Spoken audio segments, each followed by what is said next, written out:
Bismillahirrahmanirrahim. Today we are going to learn about pathology of the gallbladder. These are the references for this lecture. These are the learning objectives for today's lecture. At the end of this lecture, the third year MBBS student should be able to describe the congenital anomalies of the gallbladder, explain the morphology and pathogenesis of the cholelithiasis, describe morphology, gross and microscopic description of the acute cholecystitis and chronic cholecystitis, explain morphology and pathogenesis of biliary atresia, and discuss etiology, morphology, pathogenesis, gross and histopathological presentation of tumors of gallbladder. So we have got some clinical scenarios, and during the next 1 hour we are going to find out the answers to these clinical scenarios. First is a 48-year-old woman with a history of gallstones present to the clinic complaining of a one-day history of nausea, vomiting and abdominal pain. The abdominal pain is severe and steady, localized to epigastric and right upper quadrant region of her abdomen. Her vital signs are notable for a temperature of 101 degree Fahrenheit, and you note inspiratory arrest on right upper quadrant palpation. Then there is another scenario in which a 60-year-old Native American woman present with 3-day history of severe right upper quadrant pain. On history, she has given birth to 5 children, postmenopausal, and is currently taking hormone replacement therapy.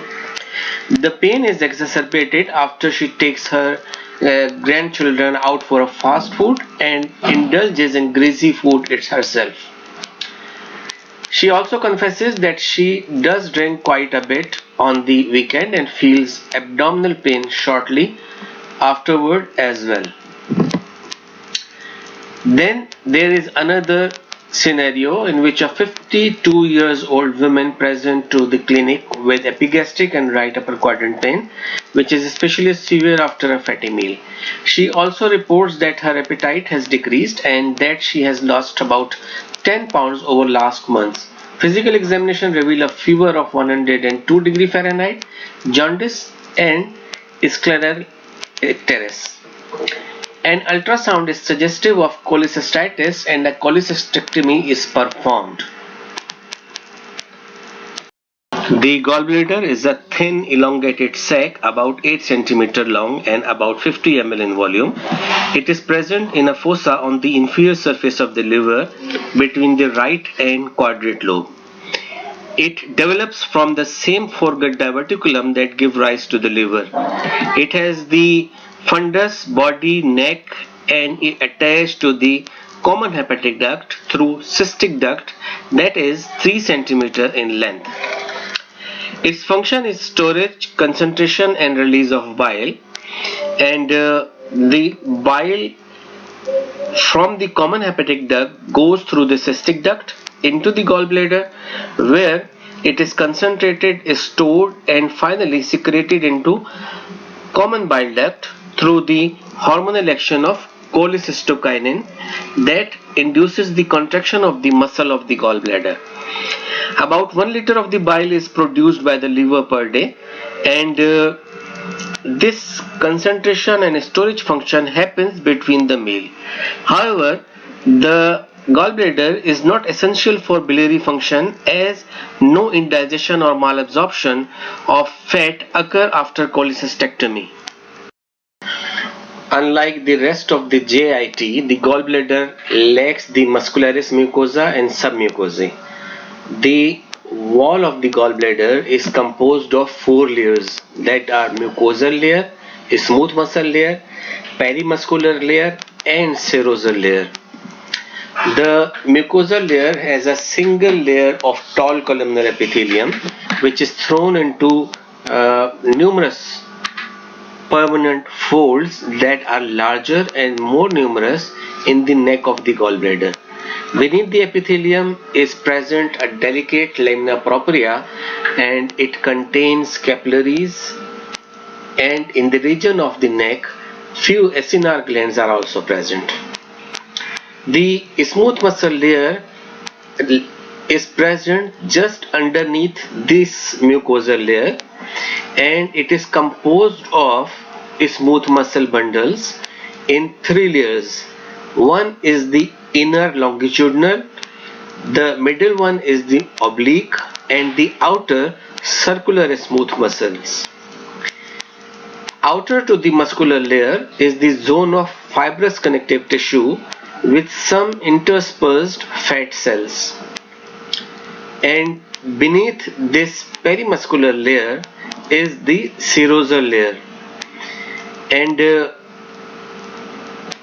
the peritoneum covers the gallbladder except in the region of the gallbladder fossa where it is embedded in the within the liver. The extrahepatic bile ducts are also lined by tall columnar epithelial cells, and these are surrounded by dense layer of fibromuscular tissue. The ducts that lie between the walls of the liver and receive bile from the canaliculi are lined by cuboidal or flattened cells. The pathologies of the gallbladder affect a significant proportion of the world's population, and 95% of the diseases of gallbladder are cholelithiasis, and it accounts for about 95% of the gallbladder disease and affect 20 million people in USA. And for this about 700,000 cholecystectomies are done per annum, which creates a burden of about $6 billion to the economy. The gallbladder pathologies can be categorized as congenital anomalies, gallbladder disorder, extrahepatic bile duct disorder, and tumors. The common congenital anomalies are absence, bilobed gallbladder, duplication, aberrant location, Phrygian cap, and duct agenesis, while the gallbladder disorders are cholelithiasis, cholestrosis, and cholecystitis, which can be further divided into acute and chronic, and calculus and acalculus. And then the extrahepatic bile duct disorders, cholelithiasis, cholangitis, biliary atresia, and choledocholecist. Then tumors, there are many tumors. Such benign tumors are polyps or papilloma, but the commonest tumor of the gallbladder is the adenocarcinoma. The gallbladder may be congenitally absent, or there may be presence of bilobed gallbladder with the presence of transverse septum or longitudinal septum, or presence of multiple septi. There may be duplication of the gallbladder with conjoined cystic duct or independent cystic duct, and the conjoined cystic duct entity is termed as vesica divisa, and the independent cystic duct duplication is termed as vesica failure duplex.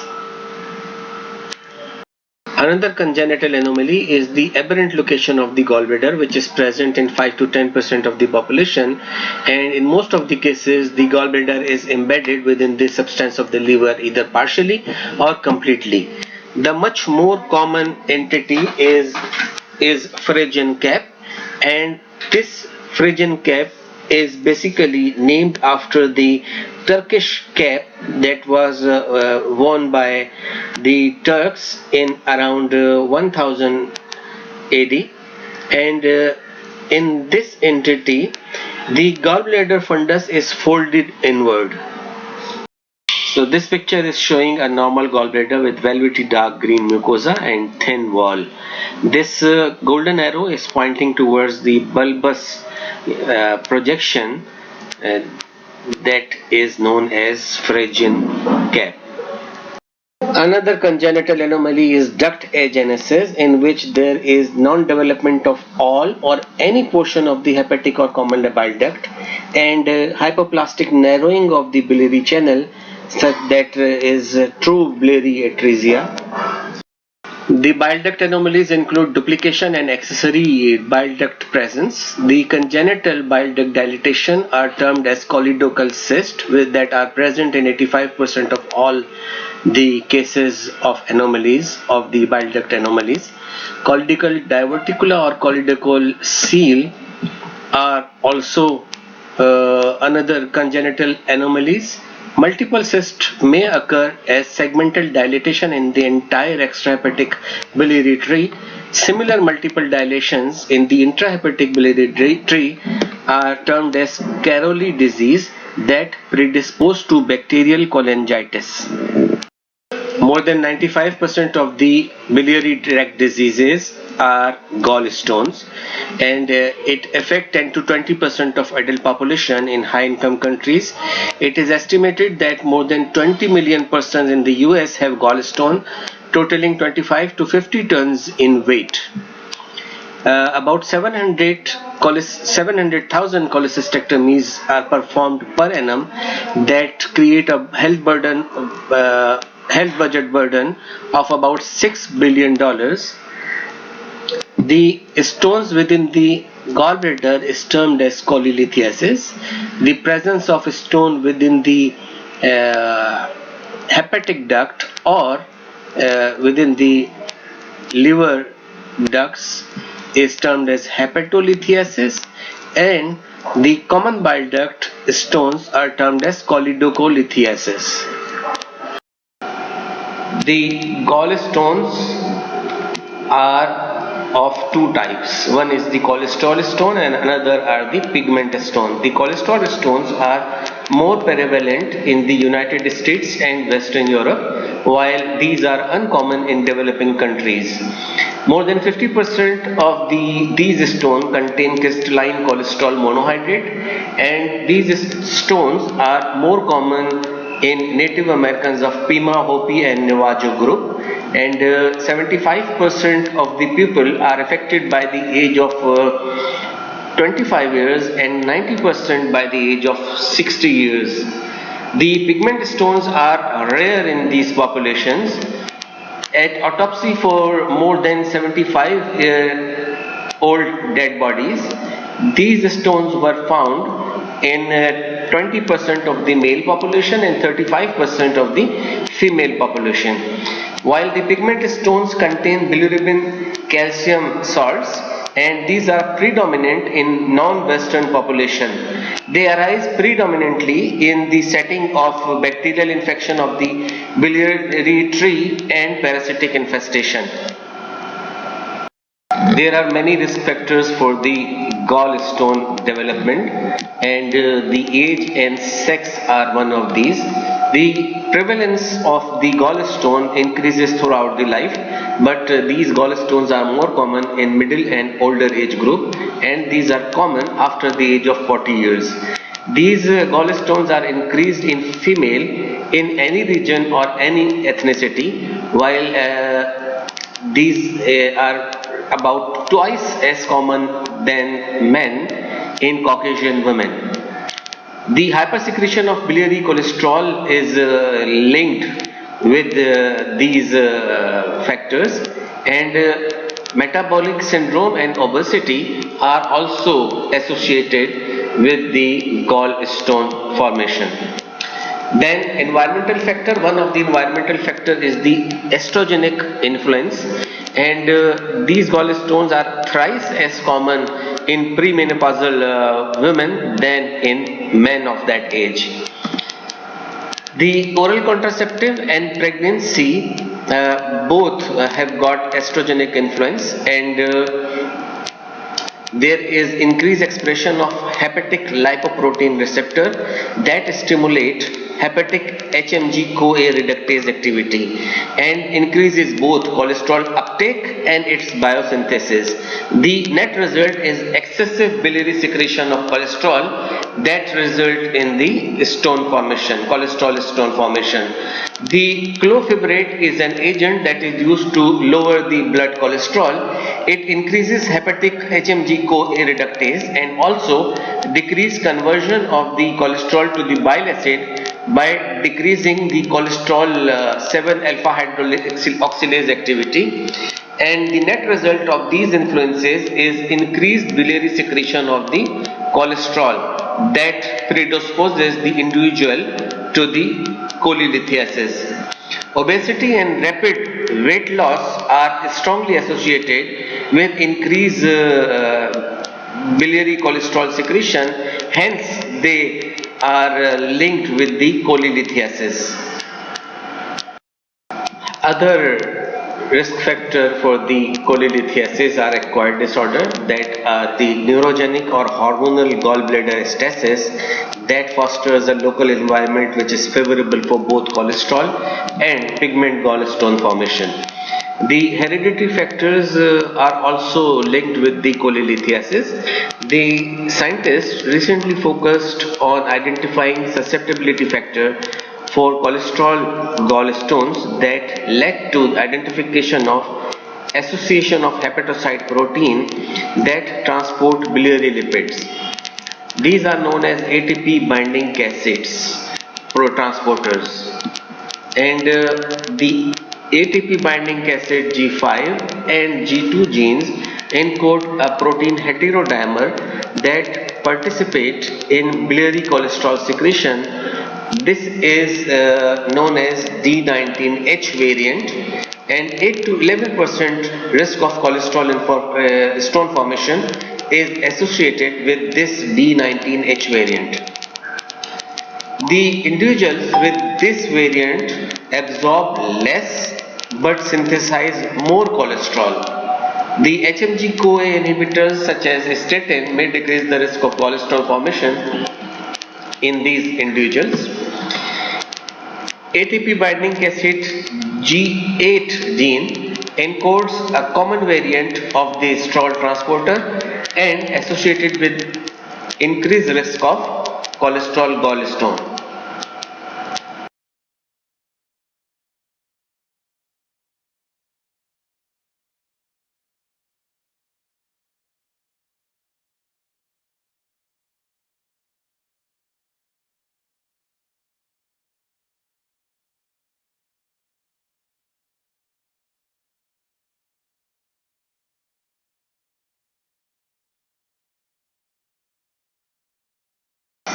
So this table is from the Robbins, and this is summarizing the risk factors that are associated with gallstone formation.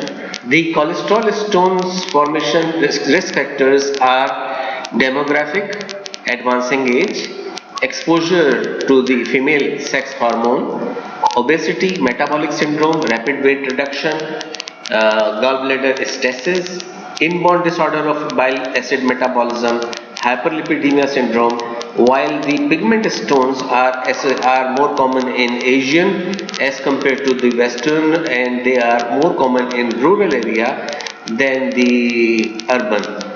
And these pigment stones are associated with chronic hemolytic anemia, biliary infection, and gastrointestinal disorders such as ileal disease, chronic disease, ileal resection or bypass, cystic fibrosis with pancreatic insufficiency. The cholesterol is kept in soluble condition by the action of the biliary salt and lecithin that act as detergent, and they keep it in soluble form. And when the cholesterol concentration increases and it exceeds from the solubilizing capacity of the bile, and this is termed as supersaturation. And when it is supersaturated, the cholesterol can no longer remain dispersed because the neutralizing capacity of these bile salt and lecithin is decreased. So the cholesterol can no longer remain dispersed and nucleate into solid cholesterol monohydrate crystals. Four mechanisms appear to contribute to the formation of cholesterol gallstone. One is the supersaturation of the bile with cholesterol, hypomotility of the gallbladder, accelerated cholesterol crystal nucleation, and hypersecretion of the mucus in the gallbladder that traps the nucleated crystals and that lead to accretion of more cholesterol and the appearance of macroscopic stones. The formation of cholesterol stone within the gallbladder may be due to two mechanisms. One is the increased secretion of the cholesterol within the bile, and another is the decreased formation of the bile salt. And this decreased bile salt formation may be due to decreased cholesterol 7 alpha hydroxylase activity, and both these factors, they result in supersaturation of the bile, and hence the nidus are formed for the gallstone, and finally morphologically detectable stones are formed. Estrogen increases hepatic secretion of cholesterol and decreases the secretion of bile salts. Hence, this is linked with the gallstone formation. The progesterone, that is the major hormone of the pregnancy, inhibit discharge of the bile from the gallbladder. There are a variety of conditions that are associated with increased cholesterol secretion, that are increasing age, obesity, ethnicity, familial predisposition, diet that is high in calories and cholesterol, and certain metabolic abnormalities associated with high blood cholesterol level, such as diabetes, genetic hyperlipoproteinemia, etc. There are disorders that interfere with enterohepatic circulation of the bile acids, such as pancreatic insufficiency, in cystic fibrosis or Crohn's disease. They also decrease bile acid secretion and favor gallstone formation. The pigment stones are complex mixtures of abnormal insoluble calcium salts of unconjugated bilirubin along with inorganic calcium salts. The disorders that are associated with increased level of unconjugated bilirubin in biles are a risk for formation of pigment stone. These conditions are hemolytic syndrome, severe ileal dysfunction or bypass, and bacterial contamination of the biliary tree. The secretion of conjugated bilirubin into the bile increases in hemolytic syndromes. However, because only 1% of the bilirubin glucuronides are deconjugated in the biliary tree, the large amount of unconjugated bilirubin produced may exceed its solubility. Hence, the risk of pigment stone formation is increased. The bacterial contamination of the biliary tree is also a risk factor for the pigment stone formation, because unconjugated bilirubin is normally a minor component of the bile, but it increases when infection of the biliary tract is present. That is, in the presence of infection, there is release of beta glucuronidases from the microbes that hydrolyzes the bilirubin glucuronides. The infections that are associated with these biliary tract pigment stones are Escherichia coli, Ascaris lumbricoides, and Clonorchis sinensis. The pigment stones are divided into two varieties, black and brown pigment. The black variety is more commonly seen in older people, undernourished people, say, with the cirrhosis and in the presence of chronic hemolysis, while the brown pigment is associated with infections and chronic mechanical obstruction to bile flow, such as sclerosing cholangitis and presence of common bile duct catheter after surgery. So we can summarize the factors that are associated with the gallstone formation into two major categories. One are the factors that affect bile composition, and another are the factors that affect the motility of the gallbladder. The factors affecting the bile composition are stasis, cholesterol content and saturation, rate of bile formation, rate of water and electrolyte absorption, bacterial infection, nucleation of stone formation, prostaglandin and mucin production, estrogen, and altered bile salt pool. While the factors that affect gallbladder motility are decrease in sphincter of Oddi relaxation, decreased gallbladder wall muscular contraction, hormones such as increased somatostatin, estrogen and decreased cholecystokinin, and neural control, that is the vagal tone. The cholesterol stones arise exclusively within the gallbladder and they are composed of cholesterol. Pure form of the cholesterol stone are rare while mixed form is common. The pure cholesterol stones are pale yellow, round to ovoid with a finely granular hard external surface, and on transection a glistening radiating crystalline palisade is seen. With increasing proportion of the calcium carbonate, phosphatase and bilirubin, the stones show discoloration, may be laminated and grey-white to black in color. Most often multiple stones are present and these stones range from several centimeters in diameter. The single stone is present rarely, and if it is present in the fundus usually, and it is of large size. Surfaces of multiple stone may be rounded or faceted because they are tightly opposed. The stones that are composed largely of cholesterol are radiolucent, but the presence of calcium carbonate, if it is 10 to 20% minimally, it make them radio opaque. This is the gross picture of the gallbladder. The gallbladder is cut open and the wall of the gallbladder is thickened and fibrotic. The lumen contains numerous multifaceted stones.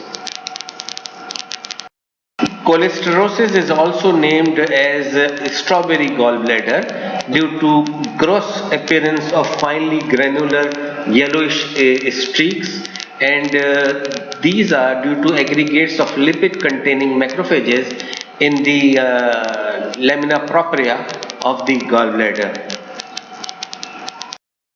The supersaturated cholesterol that is present in the bile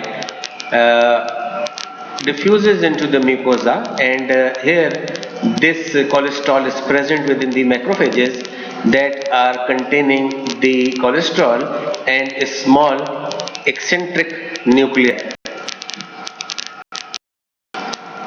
The black stones are present in sterile gallbladder bile, and they contain oxidized polymers of calcium salt of unconjugated bilirubin, a small amount of calcium carbonate, calcium phosphate and mucin glycoprotein. Some cholesterol monohydrate crystals are also in there. They measure less than 1 centimeter and rarely exceed more than 1.5 centimeter in diameter. They are present in great number with an inverse relationship between size and number, and they are very soft and crumble to the touch. Their contour is usually spiculated and molded. These black stones are radio opaque and they contain 50 to 75% of the calcium carbonate and phosphates. So this picture is showing multifaceted, multiple black stones that are present within the lumen of the gallbladder, and these are due to, in this particular patient, these are due to chronic intravascular hemolysis secondary to mechanical mitral valve prosthesis. The brown stones are present more commonly in infected intrahepatic or extrahepatic duct than that of gallbladder, and they contain pure calcium salts of unconjugated bilirubin, mucin glycoprotein, cholesterol fraction and calcium salt of palmitate and stearate. Brown stones tend to be laminated, spongy and soft, and they have soap-like or greasy consistency. They are radiolucent, and the mucin glycoprotein is the scaffolding that is present in almost all the pigment of cholesterol stone. This table is summarizing the characteristics of gallstone.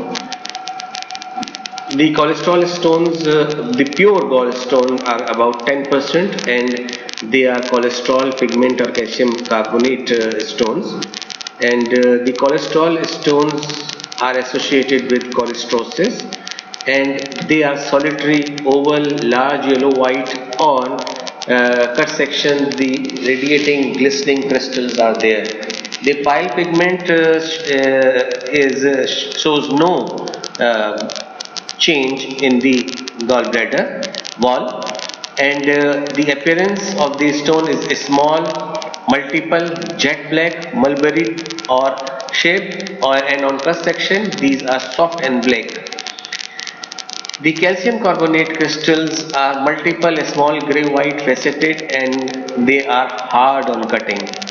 The commonest variety of stone is the mixed stone that comprises 80% of the stones, and they are composed of cholesterol, bile pigment and calcium carbonate in varying combination, and the chronic cholecystitis is the morphological change that is associated with this. The mixed stone are multiple, multifaceted, variable size, and on cut section they are laminated with alternating dark pigment layer and pale white layer. The combined stones are they account for about 10% of the stones, and they are also associated with chronic cholecystitis.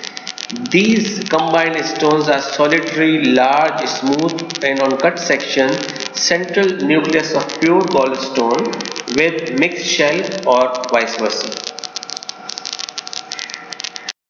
So this is the morphological appearance of various type of these stones. We just discussed the combined pure calcium carbonate type of stone, pure cholesterol stone, mixed stone that are multifaceted and multiple, and pigment stone that are very soft, friable, and crumble to touch, and they are very spongy in consistency. So what two chemicals are present within this gallbladder? These are bile and cholesterol. This is the CT image that is showing the single stone that is present within dilated gallbladder, and this stone is showing laminated appearance, while this CT of the dilated gallbladder is showing that there are multiple stones that are present within this dilated gallbladder. The ultrasound is commonly used, frequently used diagnostic imaging technique for the diagnosis of cholelithiasis.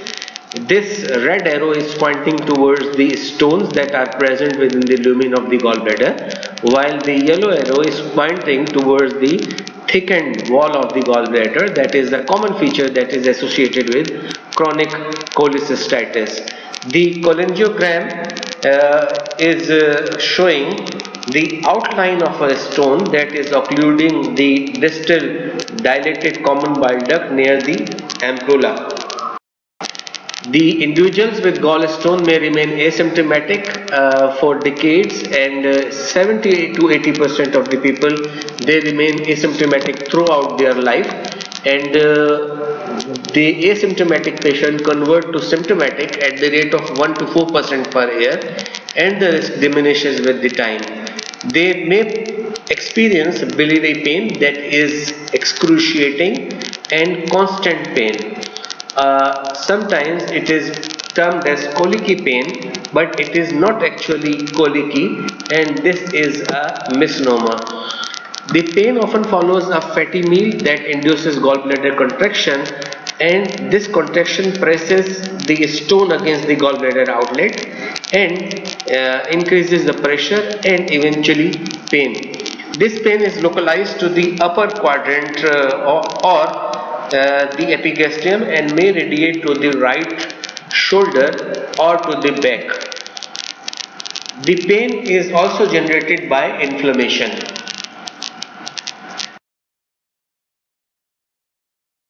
The complication of the cholelithiasis are inflammation of the gallbladder is termed as cholecystitis. The types of the cholecystitis are acute, chronic, and acute superimposed on chronic cholecystitis.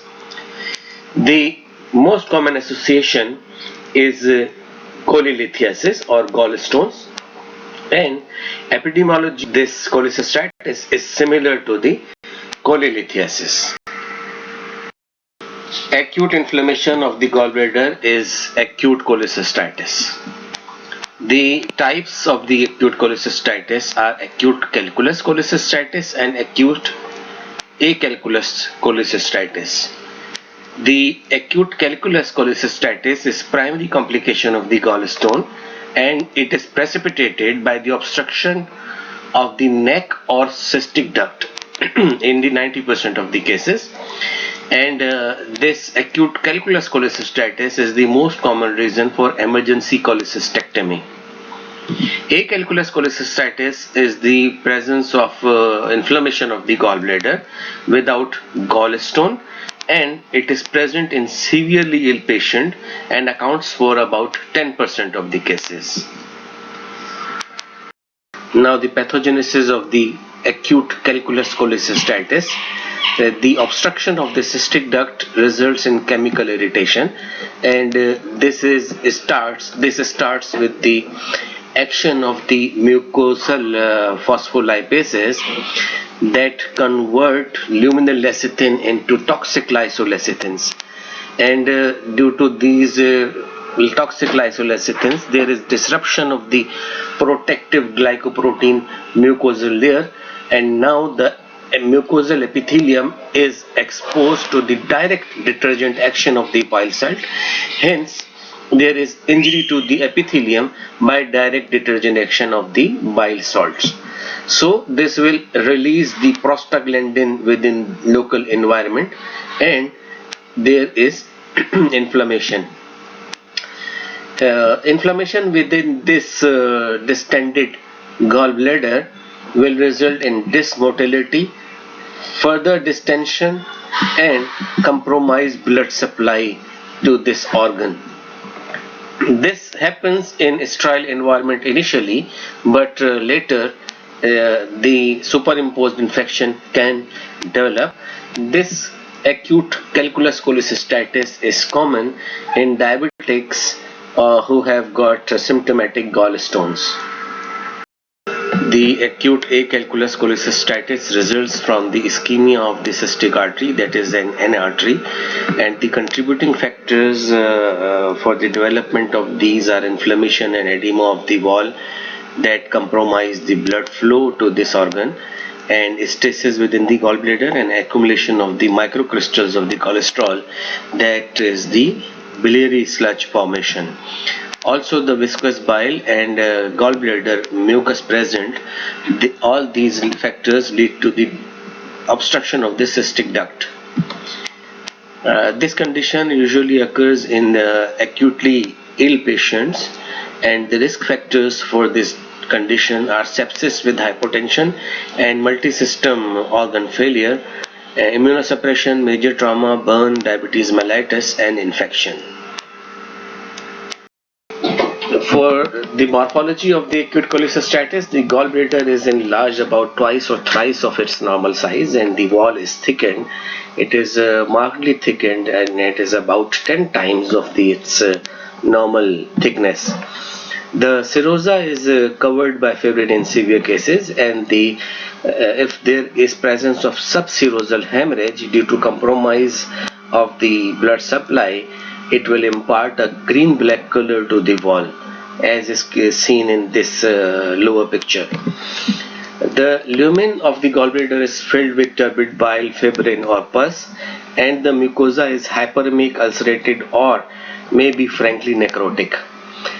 In 80% of the cases, gallstones are present and impacted in the neck of the gallbladder or within the cystic duct. When there is a presence of this stone, that is acute calculous cholecystitis. If this condition occurs without the stone, that is A calculus cholecystitis. So this is the opened gallbladder in the acute cholecystitis. There is a striking mural thickening due to edema, hemorrhage and inflammation, and you can see that there is impacted stone in the neck region. On histology, the mucosa and wall displays severe inflammatory changes and ulceration of the lining epithelium. If the process continues, there is progressive injury with deeper ulceration, inflammation of the wall and disruption of the muscularis propria, as is clear in this photomicrograph from the gallbladder. This severe inflammation ultimately will lead to extensive necrosis and subsequently infection with gram-positive rods. When the exudate is purely pus, the condition is called empyema gallbladder. In more severe cases, when the blood supply is compromised, the gallbladder is converted into a green-black necrotic organ, and there can be presence of small or large perforations. The invasion of the gas-forming organisms such as Clostridia and coliforms will result in presence of air within the wall, that is termed as emphysematous cholecystitis.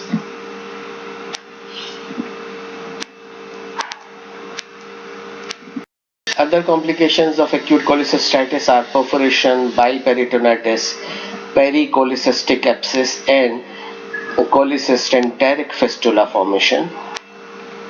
Now the clinical features of acute calculus cholecystitis. There is a history of previous episodes of pain related to the gallbladder, and the acute attack begins with progressive right upper quadrant or epigastric pain that lasts for more than 6 hours.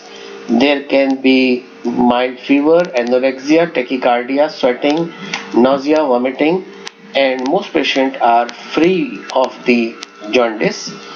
And if there is obstruction of the common bile duct, that will result in hyperbilirubinemia, and there is mild to moderate leukocytosis and mild increase in serum alkaline phosphatase. The attack of acute calculus cholecystitis may appear suddenly, and it is an acute surgical emergency, or it may present with mild symptoms that resolve without medical intervention.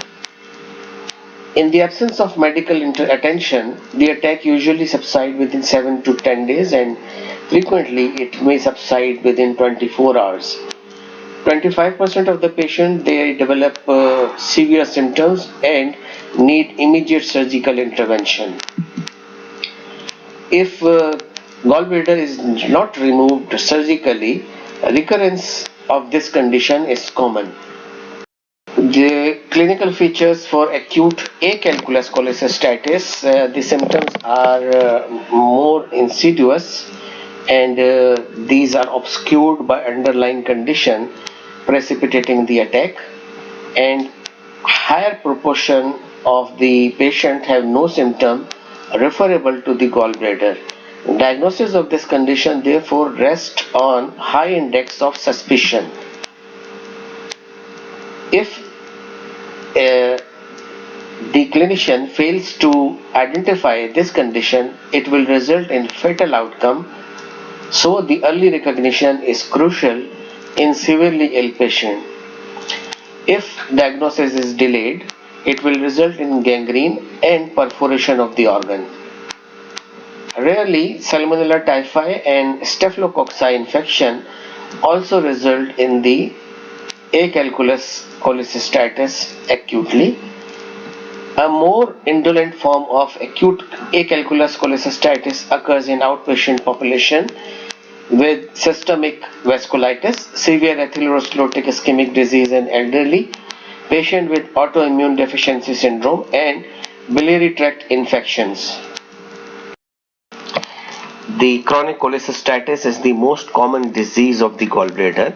It may present as a sequel to repeated episodes of mild to severe acute cholecystitis, or it may present without any precedent attack of the cholecystitis. It is associated with stones in more than 90% of the cases. So the patient population and epidemiology is same as for the gallstone.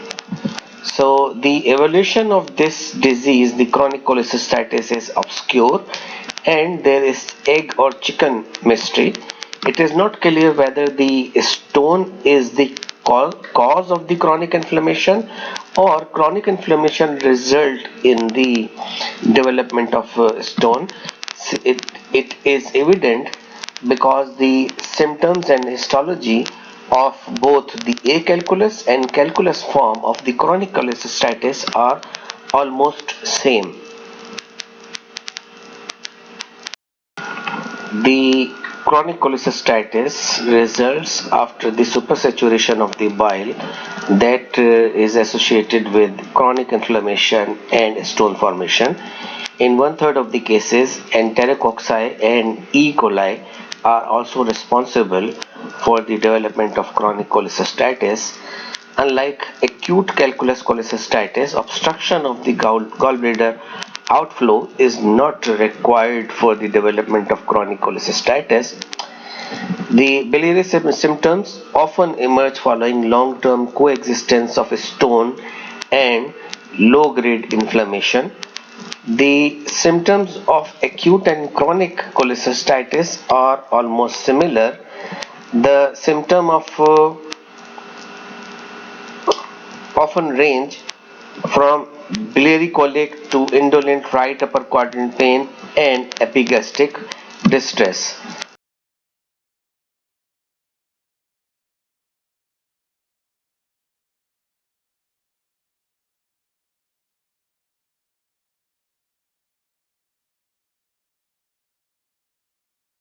Morphologically, the cases of chronic cholecystitis, they are extremely variable, and sometimes minimal change is seen. The serosa is usually smooth and glistening, or it may be dulled by subserosal fibrosis. There is presence of dense fibrous adhesion due to pre-existing acute inflammation, and when sectioned, the wall is thickened with opaque gray-white appearance. Uncomplicated cases of chronic cholecystitis show fairly clear green yellow mucoid bile and stones within the lumen. The mucosa is itself or generally preserved.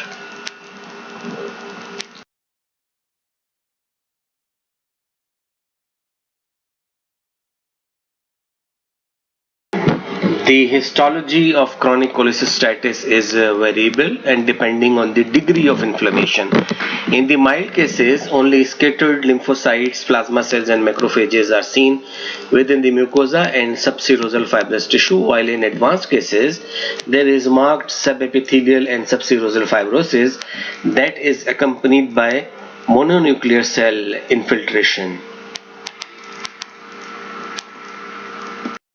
Outpouching of the mucosal epithelium through the wall may be a quite prominent feature of this chronic cholecystitis, and this outpouching of the mucosal epithelium within the wall is termed as Rokitansky-Aschoff sinuses. When there is reactive proliferation of the mucosa and fusion of the mucosal fold, it gives rise to the buried crypts of epithelium within the gallbladder wall, and when this is extensive, this condition is termed as cholecystitis glandularis.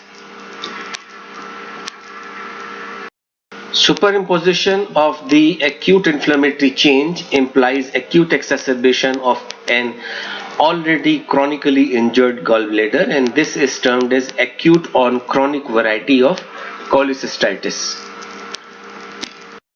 Then there is another term, that is porcelain gallbladder, and this porcelain gallbladder is a rare condition that is due to extensive dystrophic calcification within the wall of the gallbladder, and recognition of this condition is important because this has increased tendency to develop cancer.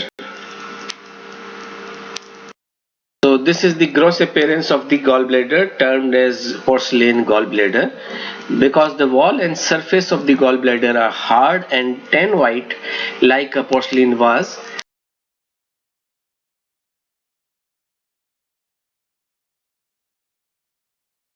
There is another condition, that is hyalinizing cholecystitis, in which there is complete replacement of the gallbladder wall and mucosa by dense fibrosis.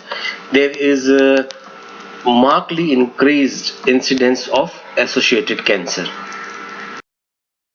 The xanthogranulomatous cholecystitis is characterized by presence of foci of xanthogranulomatous inflammation, and it is probably result from the bile extrusion into the wall, where it elicits an intense inflammatory response that is rich in macrophages and neutrophils.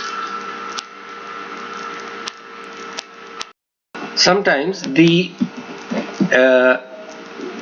stone is impacted near the neck or in the cystic duct, so it is chronically obstructed. So this chronically obstructed atrophic gallbladder may contain clear secretions only. This condition is termed as hydrops of the gallbladder. The delayed removal of the gallbladder may result in the presence of intense eosinophil-rich inflammation within the wall of the gallbladder, and it may involve blood vessel wall, and this is termed as eosinophilic cholecystitis.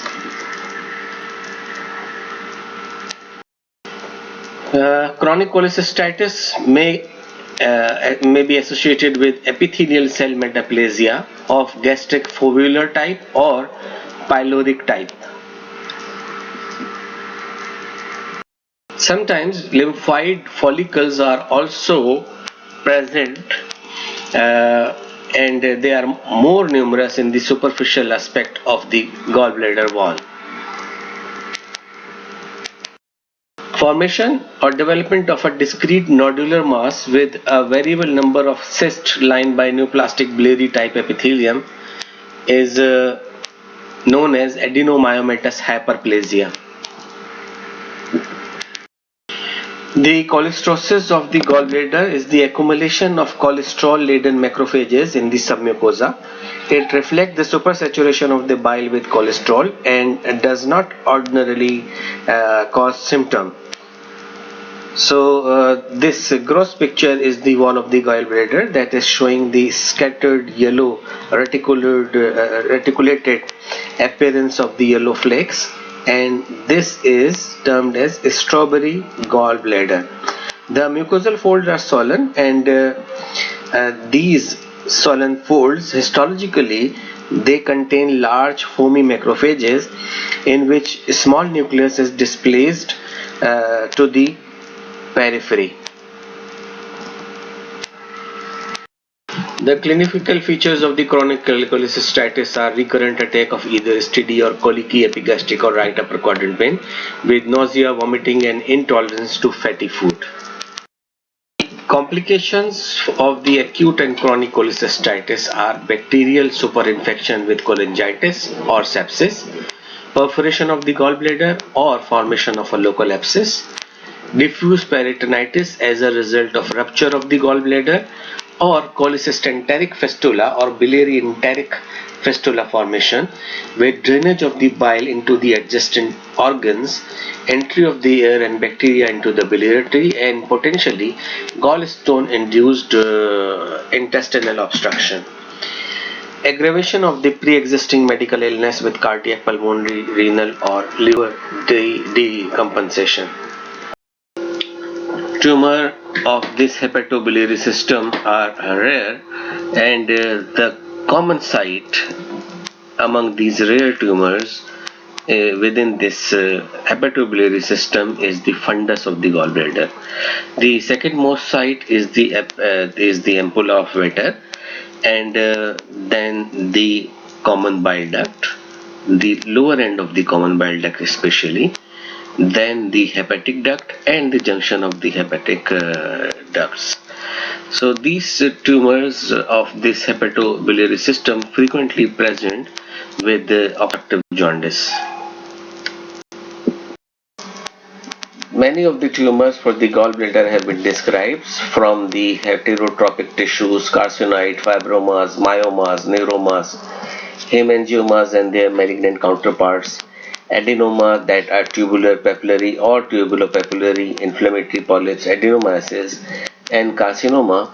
Among all these, the frequent is the carcinoma, especially the adenocarcinoma of the gallbladder. Gallbladder carcinoma is commonest malignancy of extrahepatic biliary system. About 6,000 cases are reported per annum in USA. This carcinoma exhibit geographic variation, being common in northern India, Chile and Bolivia.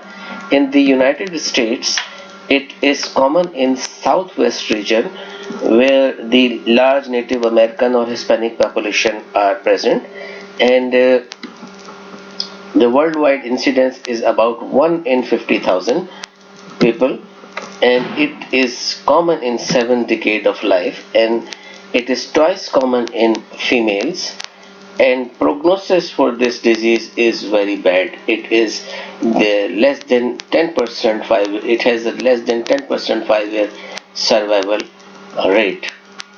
In some region, it is less than 3%.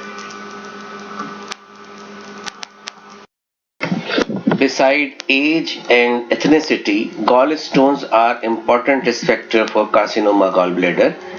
Gallstones are present in 95% of the cases, but only 1 to 2% of the people having gallstone develop carcinoma.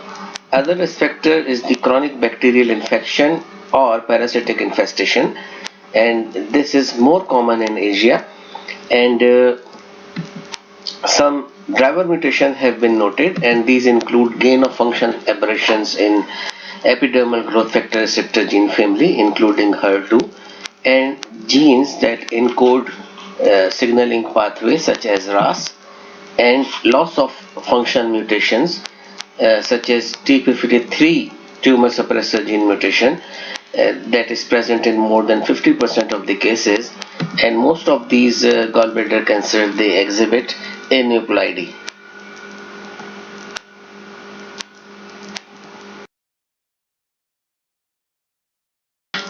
Several precursor lesions have been described for the gallbladder carcinoma, and these give clue that this tumor arises in a stepwise fashion from dysplasia, metaplasia, dysplasia, in situ lesions, and then invasive lesions. The precursor lesions are flat in situ lesion with varying degree of dysplasia, the mass forming adenoma-like lesions such as intracholecystic papillary tubular neoplasm and intestinal metaplasia.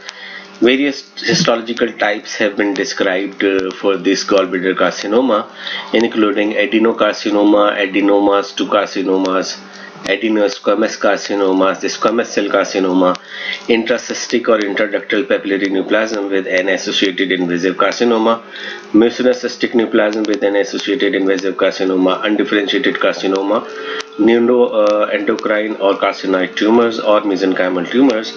Among all these varieties, the adenocarcinoma is the commonest variety. The common site of the tumor within the gallbladder is the fundus of the gallbladder. However, 20% of the tumors are present in the lateral wall also. There are two morphological patterns of this tumor. One is infiltrating and another one is the exophytic tumor. The infiltrating variety is more common, and it present as irregular area of diffuse thickening or induration of part of the gallbladder wall or whole of the gallbladder wall. and as it ulcerate also in deeper direction, it results in formation of fistula. The consistency is viscous or very firm. The exophytic pattern, as is evident from this picture, this grows into the lumen as an irregular cauliflower-like mass, and it also invades the wall of the gallbladder. The luminal portion may exhibit necrosis, hemorrhage, or ulceration.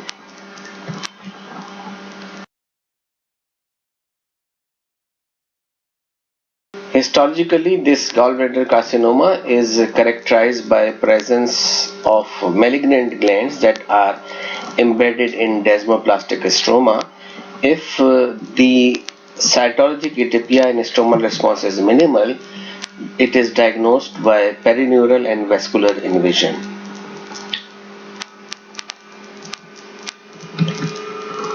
The tumor spreads both through the local infiltration and through lymphatic spread.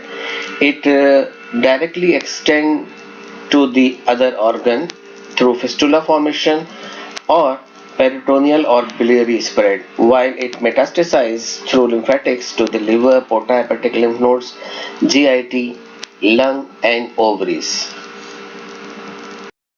So this is the photomicrograph which is showing the severely dysplastic lining epithelium of the gallbladder and glandular structures that are present within the muscular layer, and these are the features of adenocarcinoma of the gallbladder.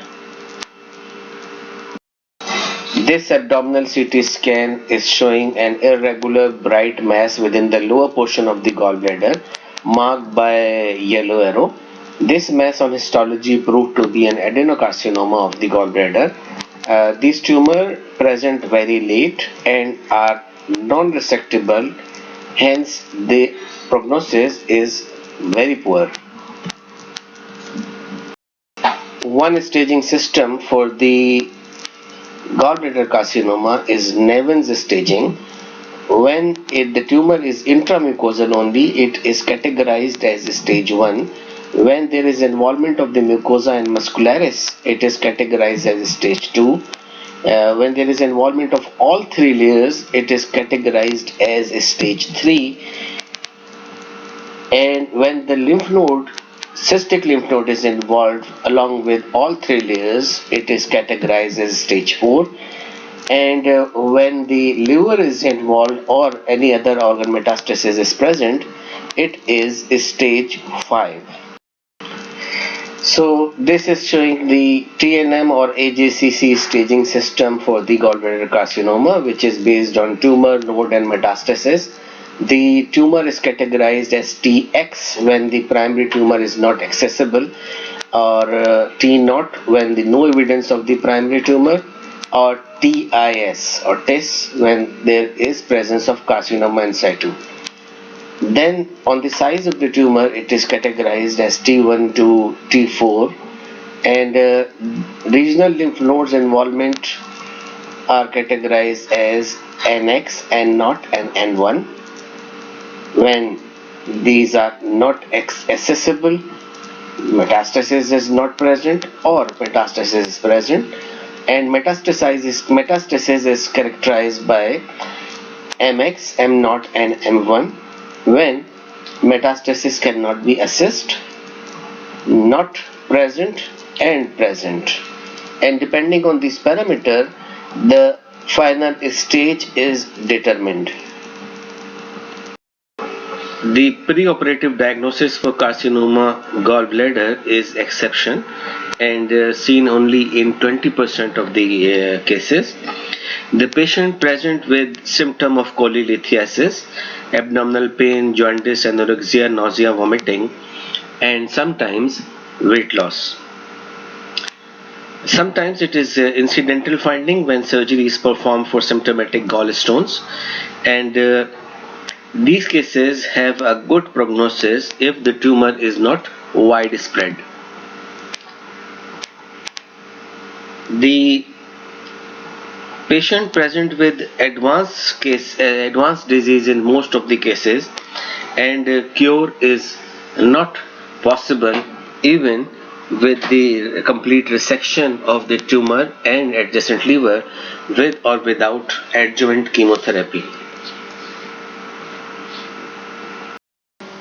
This photomicrograph is showing the metastasis of the gallbladder carcinoma to the ovary. So in the start of this lecture, we had some clinical scenarios. First was the 48-year woman with a history of gallstone present to the clinical complaint of 1-day history of nausea, vomiting and abdominal pain. And this abdominal pain was severe and steady and localized to the epigastric and right upper quadrant region of abdomen. Her vital signs are notable for a temperature of 101 degree Fahrenheit, and there was inspiratory arrest on right upper quadrant palpation. The serum studies were ordered, and there was increased alkaline phosphatase, leukocytosis, and mild hyperbilirubinemia. The antibiotics were started, and you suspect that she needs surgical intervention in near future. So, what is the diagnosis? It is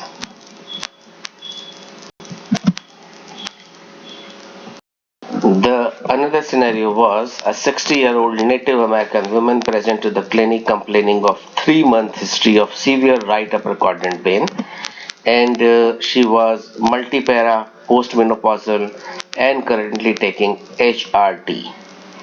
The pain is exacerbated after the fast food and especially the greasy foods, and physical examination, there was mild tenderness in right upper quadrant, and the ultrasound confirmed the diagnosis. This was cholelithiasis.